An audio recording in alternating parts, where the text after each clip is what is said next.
नमस्कार। डॉक्टर चंदा केसवानी, सहआचार्य राजनीति विज्ञान विभाग, सम्राट पृथ्वीराज राजकीय चौहान राजकीय महाविद्यालय अजमेर।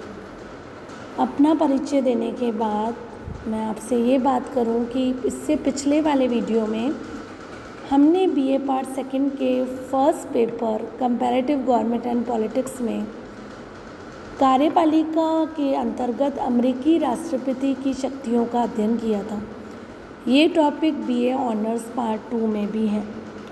आज हम चर्चा करेंगे कि अमेरिकी राष्ट्रपति की शक्तियों में क्यों वृद्धि हो रही है और इसकी वृद्धि के क्या कारण हैं। तो राष्ट्रपति पद की शक्तियों में वृद्धि का पहला कारण है कि इस पद को धारण करने वाले महान व्यक्ति रहे हैं जिन्होंने संविधान की उदार व्याख्या को ग्रहण करते हुए दूरदर्शिता और साहस के साथ राष्ट्रीय हित में कार्य किया। अर्थात इस पद को धारण करने वाला व्यक्ति का व्यक्तित्व कैसा है, उस पर राष्ट्रपति पद की शक्तियाँ निर्भर करती हैं कि वो शक्तियों में कैसे वृद्धि कर सकता है। अगर उसका व्यक्तित्व प्रभावशाली है तो उसकी शक्तियों में ऑटोमेटिकली वृद्धि हो जाती है, अगर नहीं है तो वह अपनी शक्तियों का उस रूप में प्रयोग नहीं करता।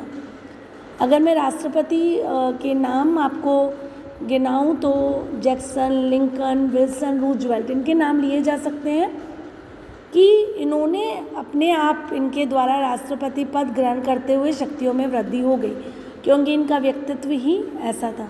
दूसरा, सर्वोच्च न्यायालय के द्वारा दी गई संविधान की व्याख्या, इन्होंने भी राष्ट्रपति पद को शक्तिशाली बनाया है।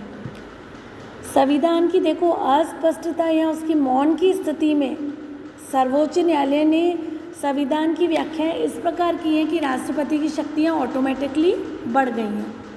तीसरा, राष्ट्रपति पद का प्रजातंत्रीकरण। आज हम सभी जानते हैं कि राष्ट्रपति पद के चुनाव ने प्रत्यक्ष चुनाव का रूप ग्रहण कर लिया और इस बात ने राष्ट्रपति को देश की समस्त जनता का निर्विवाद नेता बना दिया है। नेक्स्ट है संयुक्त राज्य अमेरिका का लोक कल्याणकारी राज्य की धारणा को अपना लेना। इससे भी राष्ट्रपति की शक्तियाँ वृद्धि हो गई हैं क्योंकि राज्य के कार्य क्षेत्र में भी वृद्धि हो गई है। नेक्स्ट है अमेरिकी राष्ट्रपति के सम्मुख कई संकट आए, उन्होंने भी राष्ट्रपति पद की शक्तियों में वृद्धि की है। देखो, संकट काल जब आता है तो राष्ट्र को कुशल नेतृत्व की आवश्यकता होती है और ये नेतृत्व जो है वो राष्ट्रपति के द्वारा ही प्रदान किया जाता है।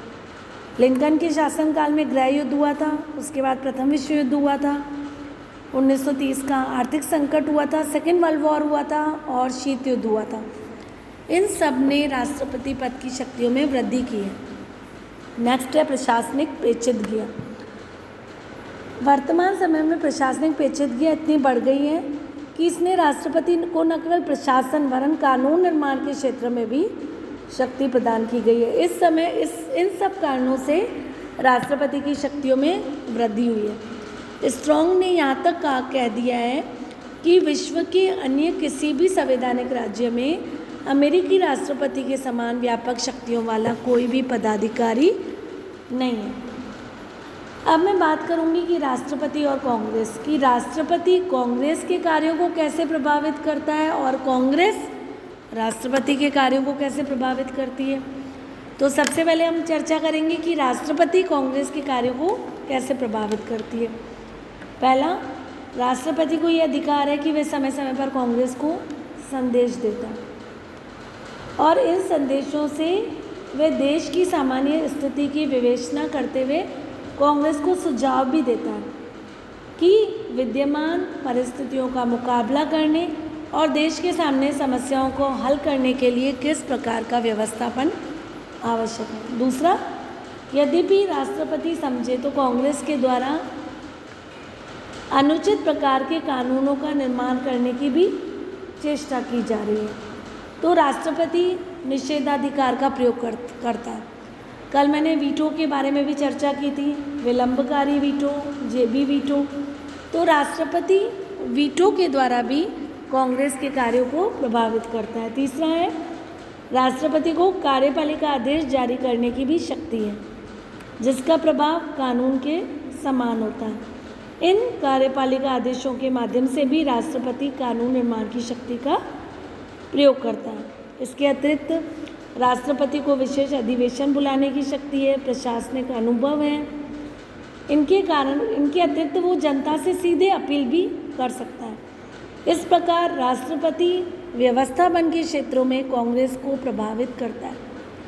अब दूसरी ओर हम देखते हैं कि कांग्रेस भी क्या करती है, राष्ट्रपति के कार्यों को प्रभावित करती है। देखो, जहाँ तक राष्ट्रपति की प्रशासनिक शक्तियों का संबंध है, उनके प्रयोग में कांग्रेस विशेषतः सीनेट राष्ट्रपति की सहभागिनी है। राष्ट्रपति के द्वारा जो नियुक्तियां की जाती हैं, जो संधियां की जाती हैं, उन पर सीनेट की स्वीकृति आवश्यक है। परराष्ट्र संबंधों के क्षेत्र में भी हम देख लें तो सीनेट की विदेश मामलों की समिति भी इन पर कड़ी नज़र रखती है और राष्ट्रपति की वैदेशिक नीति का जो भी संचालन है वो सीनेट की सहमति से होता है। और राष्ट्रपति प्रशासन का प्रधान है, लेकिन प्रशासन के संबंध में वित्त की आवश्यकता होती है, पैसे की आवश्यकता होती है और वित्त की स्वीकृति भी कांग्रेस के द्वारा होती है। तो कांग्रेस राष्ट्रपति के द्वारा चाहे गए वित्त में कटौती करके उसे प्रशासन के क्षेत्र में कुछ सीमा तक कांग्रेस की इच्छानुसार कार्य करने के लिए बाध्य कर सकती है। इस प्रकार राष्ट्रपति की जो नियुक्तियां की शक्तियां हैं और जो वित्त की शक्ति है, उन पर भी कांग्रेस नियंत्रण लगा सकती है। इस तरह जहां राष्ट्रपति कांग्रेस को प्रभावित करता है, वहां कांग्रेस भी राष्ट्रपति को प्रभावित करती है। इन सब के अतिरिक्त कांग्रेस को राष्ट्रपति के विरुद्ध महाभियोग लगाने का भी अधिकार है। हालांकि महाभियोग की प्रक्रिया सरल नहीं है, लेकिन महाभियोग की चेतावनी मात्र से वो राष्ट्रपति को औचित्य पर चलने के लिए बाध्य कर सकती है। इस प्रकार हम देखें तो राष्ट्रपति और कांग्रेस संविधान के अंतर्गत की गई व्यवस्थाओं और परंपराओं के आधार पर एक दूसरे को प्रभावित करती हैं। लेकिन स्थिति अलग भी हो सकती है। कैसे? यदि राष्ट्रपति पद पर एक राजनीतिक दल का नेता हो और कांग्रेस में दूसरे राजनीतिक दल का बहुमत हो, तो दोनों में विरोध उत्पन्न हो सकता है, अन्यथा नहीं। इस प्रकार हम देख सकते हैं कि दोनों ही एक दूसरे को प्रभावित करते हैं और करते आए हैं। तो लेकिन धीरे धीरे हम ये भी कह सकते हैं कि कांग्रेस के स्थान पर राष्ट्रपति जो है वो अधिक प्रभावशाली बनता जा रहा है, क्योंकि जैसे कि पहले भी बताया कि प्रशासनिक पेचीदगियां बढ़ गई हैं और भी कई कारण हैं। इन सब के कारण भी राष्ट्रपति प्रभावशाली हो गया है और राष्ट्रपति पद का व्यक्तित्व और परिस्थितियां, इन्होंने भी राष्ट्रपति को शक्तिशाली बना दिया है। और जैसे ही संकट काल आता है तो कांग्रेस राष्ट्रपति का नेतृत्व स्वीकार कर लेती है। तो 20वीं सदी में अगर हम देखें तो कांग्रेस के स्थान पर राष्ट्रपति शक्तिशाली बन गया है। और बियर्ड लिखते हैं कि रचनात्मक कार्यकुशलता के क्षेत्र में कांग्रेस का ह्रास हुआ है और इसके साथ ही कार्यपालिका के क्षेत्र में क्रांतिकारी वृद्धि हुई है, अर्थात राष्ट्रपति की शक्तियों में वृद्धि हुई है। अब इस टॉपिक के साथ ही हमारा ये वाला चैप्टर कंप्लीट होता है। धन्यवाद।